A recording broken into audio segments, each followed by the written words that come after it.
Again, in the type of asexual reproduction, when plant will reproduce, this method will be considered as a vegetative propagation. It might be in two ways. One is the natural mean of vegetative propagation, and another is the artificial mean of vegetative propagation. So, if we consider this vegetative propagation means if naturally leaf of the bryophyllum plant will fall on the surface of earth or on the soil level, then from these margin, this leaf is capable to originate adventitious root from its margin.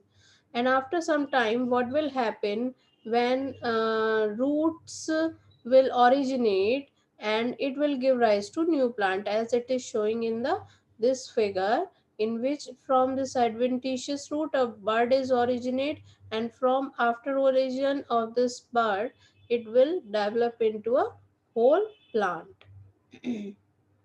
Now, along with this, another example for this vegetative propagation is the potato. This potato is showing a root tuber. This is considered as a root tuber. I am given over here this point only because potato is a root tuber, while sweet potato is a shoot tuber. Root, because it is a kind of a root, that's why it is a root tuber. Now the potato is have a number of eye, as it is I am marking this. This is the eye, this is the another eye, this is the another eye. You can also observe it in potato, that these eye are responsible for the generation of new plant. Suppose if I am showing that this is a eye of potato, if we cut this part, that much of part, and this is what, this is an eye of potato. If we cut this part and implant into soil, that means this part will give rise to new plant of a potato. And then what will happen, that means from one potato we can originate number of new potato plants. In second figure, it is showing that from this eye first bud is originate, and this bud will give rise to a new plant. In next figure, it is showing a potato plant.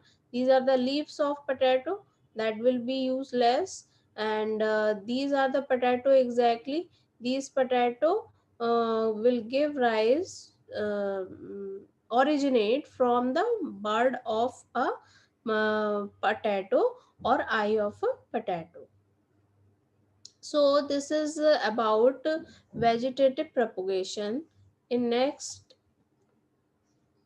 now we will discuss about artificial propagation.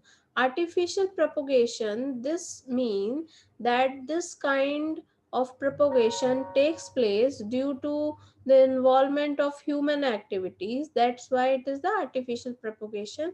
That means we involve in the formation of a new plant, or for the early formation of a new plant. Like this, there are three type of artificial propagation. One is the cutting example is sugarcane, rose and banana. These are the three example for artificial propagation.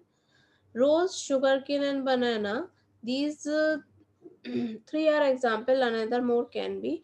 In this cutting method, what you can do simply, like these will be roots. Suppose these will be roots of a plant, this will be a stem, and upper part will be considered as a branches, leaves, etc. After some time, what can happen, that if we cut this stem part originally, like this is a complete stem, if we cut that much of a stem and implant into soil, that after some time we observe that shoot will originate from this stem or from this branch. Ultimately it will form a new complete plant from the stem or the branch of a plant. Simply you can do this in your home with rose, or even sugarcane as well. In case of sugarcane, you may observe it like this, that sugarcane has number of nodes and internodes, like whatever lining you appear in banana, whatever linings you observe in banana, these are the nodes, and part between two these nodes is considered as internode. This is the what? Internode of a sugarcane. If you want to grow number of sugarcane with the help of this cutting method, what you can do, simply you can cut that much of part. That means two nodes must be there. That means after taking these two nodes, internode will automatically come into this, and this part will generate adventitious root first, and after origin of adventitious root, it will grow up and form new sugarcane plant.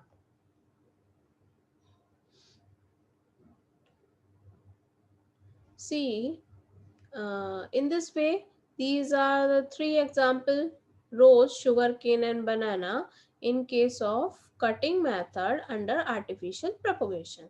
Now the next method is layering. In layering method, there are few examples as I am giving over here. Is the jasmine, lemon, guava, hibiscus, bougainvillea. In this method, what happened? This is also a kind of artificial mean of propagation. In this method, what happened? Suppose these branches are very large in size, so if they automatically, they can also touch the ground, or you can do one thing, that you can put these branch in the form that they will easily touch soil surface, or you may put on any heavy bait, so that they may form, like you put here brick, so that what can happen, they will be come in easy contact with the soil, and due to the contact of these branches with the soil level, roots will originate. These roots will absorb nutrient and water, and finally after absorption of nutrient and water, these roots apply to the branch, and finally it start growing into a new plant. After a generation of new leaves and branches, we may cut down these branches from here. That means we can cut down these branches from here, and ultimately from one plant, second plant is generated, as well as third plant is generated from this original plant. This is the layering method which is used in case of jasmine, lemon, guava, hibiscus, and bougainvillea. Now we are moving to the next type of artificial propagation, that is a grafting. Case of grafting, examples are apple tree, pineapple, orange, grapes, rose, etc. In this grafting method, it is directly related with the graft. Graft means we are joining two things. In case of this grafting method, what happened? This is the original plant or the old one. This is the stem of old plant. We join this old plant with the new one, or vice versa, you can do it. This may be new and this may be old, but the cut should be slant. That means if we are joining two uh, different plant of stems, their cut should be slant, because there may be xylem, there may be phloem over here, so that xylem can directly connect with xylem, and phloem can directly join with the phloem element, so that the tissue will supply respectively water and food to the plant part. And this method can be used for the generation of flowering, fruiting. That means early flowering and fruiting can be done by using this grafting method. So it is up to the vegetative propagation and artificial propagation. Artificial propagation, so three type. First is cutting, second is layering, and third one is grafting. Along with that, I have mentioned example. You may note down few more examples as well.